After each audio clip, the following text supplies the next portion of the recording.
Huwag kang mawala ng pag-asa, kahit maliit na hakbang, ito'y progreso pa rin. Ito po si Father Fiel Pareha at ito po ang ating segment, ang Daily Devotion, na kung saan tayo po ay magdarasal, magbabasa at magninilay kasama ng salita ng Diyos sa buong taon. Manalangin tayo. Sa ngalan ng Ama, ng Anak at ng Espiritu Santo. Amen.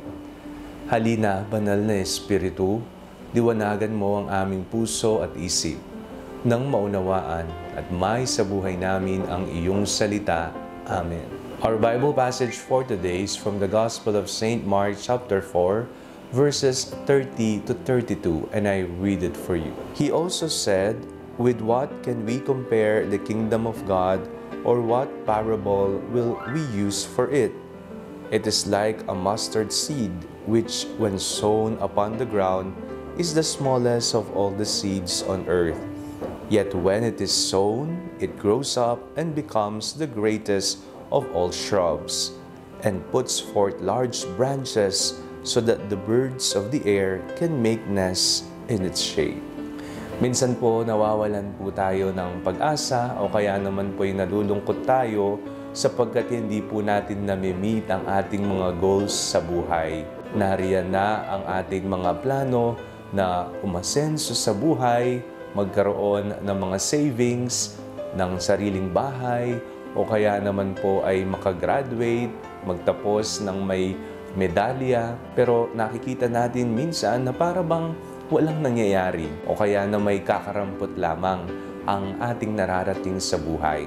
Ang ebanghelyong binasa po natin sa araw na ito ay isa pong matingkad na paalala sa atin na kahit na maliit lamang o kakarampot lamang ang ating nagagawa na nakikita nating development sa ating buhay, ito'y progreso pa rin.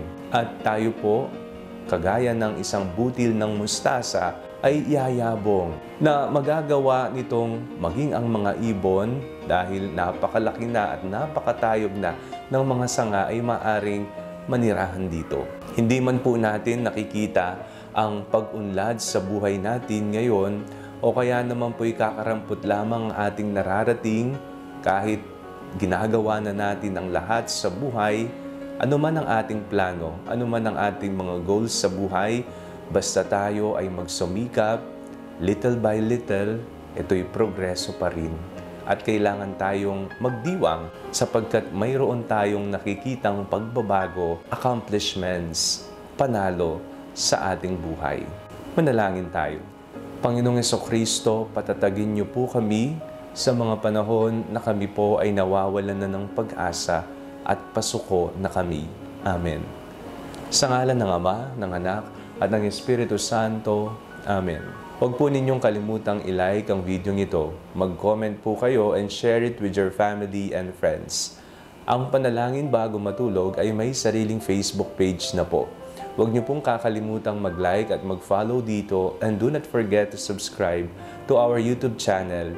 I-click niyo lamang po ang link na nasa description ng video ito, o kaya naman po just search Father Fiel Pareha.